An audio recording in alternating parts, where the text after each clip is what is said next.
بسم اللہ الرحمن الرحیم۔ السلام علیکم ورحمۃ اللہ وبرکاتہ۔ اللہم صلی علی محمد وعلی آل محمد۔ قصص الانبیاء، حضرت آدم علیہ السلام۔ ابلیس کا تکبر اور اس کا انجام۔ جب ابلیس نے اللہ تعالیٰ کی نافرمانی کرتے ہوئے حضرت آدم علیہ السلام کو سجدہ کرنے سے انکار کر دیا تو اللہ رب العزت نے اس کا مقام و مرتبہ چھین کر قیامت تک کے لیے اسے ملعون و مردود قرار دے کر جنت سے نکل جانے کا حکم دے دیا۔ فرمان الہی ہے، اللہ نے فرمایا اے ابلیس تو یہاں جنت سے نکل جا، بے شک تو مردود ہے، بلا شبہ قیامت کے دن تک تجھ پر میری لعنت برستی رہے گی۔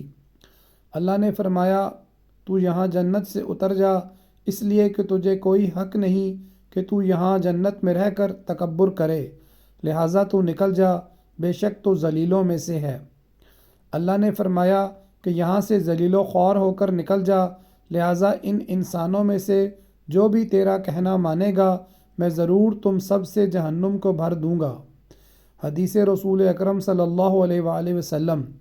جب ابن آدم قرآن مجید میں سے سجدے والی آیت تلاوت کرنے کے بعد سجدہ کرتا ہے تو شیطان ایک طرف ہو کر رونے لگتا ہے اور کہتا ہے ہائے افسوس، ابن آدم کو سجدہ کرنے کا حکم ہوا تو اس نے سجدہ کر لیا، اس لیے اسے جنت ملے گی۔ مجھے سجدہ کرنے کا حکم ہوا تو میں نے انکار کیا، اس لیے مجھے جہنم ملے گی۔ مسلم عن ابی ہریرہ رضی اللہ عنہ۔ حضرت آدم علیہ السلام کی فرشتوں پر علمی برتری۔ حضرت آدم علیہ السلام کو اللہ تعالیٰ نے اپنے ہاتھ سے تخلیق فرما کر بلند مرتبہ عطا کیا اور فرشتوں سے سجدہ کروا کر آپ علیہ السلام کے شرف و منزلت پر مہر تصدیق لگا دی۔ پھر آپ علیہ السلام کو مختلف چیزوں کے نام سکھا کر فرشتوں پر علمی برتری ثابت کی۔ جب اللہ سبحانہ تعالیٰ نے وہی نام فرشتوں سے پوچھے تو فرشتوں نے عرض کیا ہمیں تو صرف وہی علم ہے جو آپ نے ہمیں عطا کیا ہے۔ اور اللہ نے آدم علیہ السلام کو تمام اشیاء کے نام سکھا دیے، پھر ان چیزوں کو فرشتوں کے سامنے پیش کیا اور فرمایا کہ مجھے ان چیزوں کے نام بتاؤ اگر تم سچے ہو۔ ان سب نے کہا اے اللہ، آپ کی ذات ہر عیب سے پاک ہے، ہمیں تو صرف اتنا ہی علم ہے جتنا آپ نے ہمیں سکھایا ہے، بے شک آپ کامل علم رکھنے حکمت والے ہیں۔ اللہ نے فرمایا کہ اے آدم، انہیں فرشتوں کو ان چیزوں کے نام بتاؤ۔ جب آدم علیہ السلام نے ان چیزوں کے نام بتا دیے تو اللہ نے فرمایا کہ کیا میں نے تم سے نہیں کہا تھا کہ میں ہی زمین و آسمان کا غیب جانتا ہوں، اور میں جانتا ہوں جو کچھ تم ظاہر کر رہے ہو اور جو کچھ چھپا رہے ہو۔ حضرت حوا علیہ السلام کی پیدائش اور جنت میں رہنے کا حکم۔ حضرت حوا علیہ السلام کی پیدائش سے پہلے حضرت آدم علیہ السلام اکیلے تھے، ان کا کوئی ہم جنس نہیں تھا۔ اللہ سبحانہ تعالیٰ نے ان کی دلجوئی اور تسکین کے لیے انہی کے جسم میں سے بائیں طرف کی چھوٹی پسلی سے حضرت حوا علیہ السلام کو پیدا فرمایا اور ان کی بیوی بنا کر انہیں جنت میں رہنے کا حکم دیا۔ فرمان الہی ہے، وہی ہے جس نے تمہیں ایک جان سے پیدا کیا اور اسی سے اس کی بیوی پیدا کی تاکہ وہ اس سے سکون حاصل کرے۔ ہم نے کہا اے آدم، آپ اور آپ کی بیوی جنت میں رہو۔ احادیث رسول اکرم صلی اللہ علیہ وآلہ وسلم۔ عورتوں سے حسن سلوک سے پیش آؤ کیونکہ وہ پسلی سے پیدا کی گئی ہیں، اگر تم اس پسلی کو سیدھا کرنا چاہو گے تو اسے توڑ بیٹھو گے۔ بخاری و مسلم عن ابی ہریرہ رضی اللہ عنہ۔ حضرت آدم علیہ السلام سو رہے تھے کہ اللہ سبحانہ تعالیٰ نے اسی حالت میں ان کی بائیں طرف کی چھوٹی پسلی سے حضرت حوا علیہ السلام کو پیدا فرمایا۔ تفسیر طبری عن ابن عباس رضی اللہ عنہ۔ ابلیس کی انسان دشمنی۔ جب اللہ سبحانہ تعالیٰ نے حضرت آدم و حوا علیہ السلام کو عزت و اکرام سے نوازتے ہوئے جنت میں رہنے کا حکم دیا تو شیطان کو انسان کی یہ عزت و تکریم برداشت نہ ہوئی۔ اس نے اسی وقت سے ہی انسانوں کو گمراہ کرنے کا منصوبہ بنا لیا۔ انسان سے دشمنی کے لیے اس نے اللہ تعالیٰ سے مہلت طلب کی۔ اللہ سبحانہ تعالیٰ نے اسے قیامت تک کے لیے مہلت دے دی۔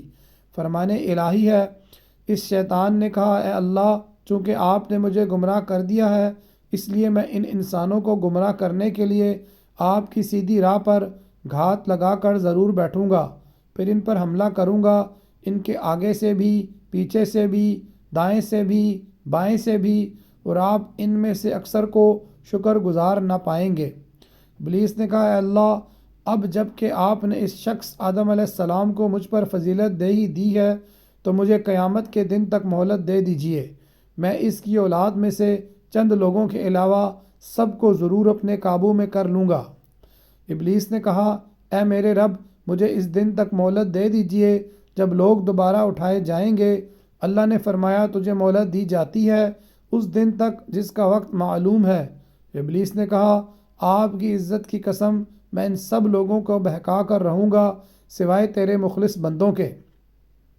رسول اکرم صلی اللہ علیہ وسلم نے فرمایا، یقین مانو شیطان آدم علیہ السلام کی اولاد کو گمراہ کرنے کے لیے اسلام کی راہ پر بیٹھا ہوا ہے۔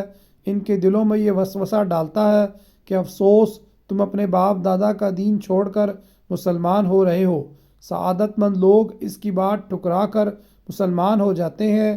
پھر شیطان جہاد کی راہ پر بیٹھ کر کہتا ہے کہ جہاد کیوں کرتے ہو، تم مارے جاؤ گے، تمہاری عورت کسی اور سے نکاح کر لے گی اور تمہارا مال تقسیم کر لیا جائے گا۔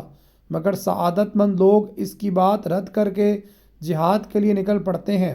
ایسے لوگ یقیناً جنتی ہیں، خواہ شہید ہو جائیں یا ڈوب کر یا کچل کر مر جائیں۔ مسند احمد عن سبرہ بن ابی فاقہ رضی اللہ عنہ۔ اللہ تعالیٰ کی بنی آدم کو ابلیس کی دشمنی پر تنبیہ۔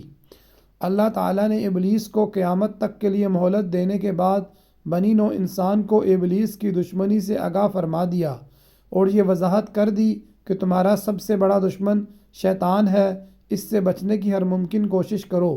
یہ بڑا چالاک اور چھپ کر وار کرنے والا ہے، تم اسے اور اس کے چیلوں کو نہیں دیکھ سکتے لیکن وہ تمہیں دیکھ رہا ہوتا ہے۔ اسی نے تمہارے ماں باپ کو دھوکہ دے کر جنت کی آرام دہ زندگی سے محروم کروا دیا تھا۔ فرمان الہی ہے، اللہ نے فرمایا، اے ابلیس، جا، ان آدم علیہ السلام کی اولاد میں سے جو بھی تیری پیروی کریں گے تم سب کی سزا جہنم ہی ہے، جو پورا پورا بدلہ ہے، اور ان اولاد آدم میں سے تو جسے بھی اپنی آواز خوشنما الفاظ سے گمراہ کر سکتا ہے کر لے، ان پر اپنے سوار اور پیادے بھی دوڑا، ان کے مال اور اولاد میں بھی اپنا حصہ حاصل کر لے، ان سے جھوٹے وعدے بھی کر لے، اور ان اولاد آدم سے شیطان کے سارے وعدے محض دھوکہ ہی ہیں۔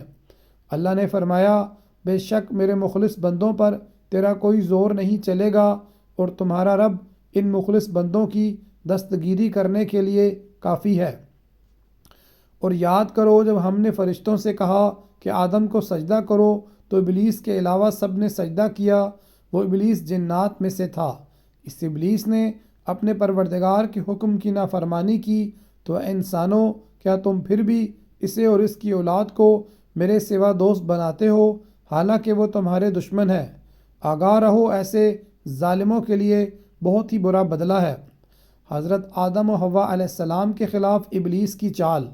جب ابلیس نے یہ دیکھا کہ اللہ تعالیٰ نے حضرت آدم و حوا علیہ السلام کو عزت دیتے ہوئے انہیں جنت میں رہنے کا حکم دے دیا ہے تو حسد کی آگ میں جل گیا، اور انسان دشمنی کا عملی مظاہرہ کرتے ہوئے انہیں جنت سے نکلوانے کے لیے چال چلنے لگا۔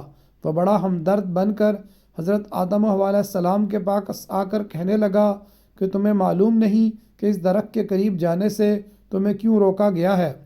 میں تمہیں ایک راز کی بات بتاتا ہوں، اللہ تعالیٰ نے تمہیں اس درخت کے پاس جانے سے اس لیے روکا ہے کہ اگر تم اس کا پھل کھا لو گے تو فرشتے بن جاؤ گے یا پھر ہمیشہ کے لیے جنت کی زندگی پالو گے۔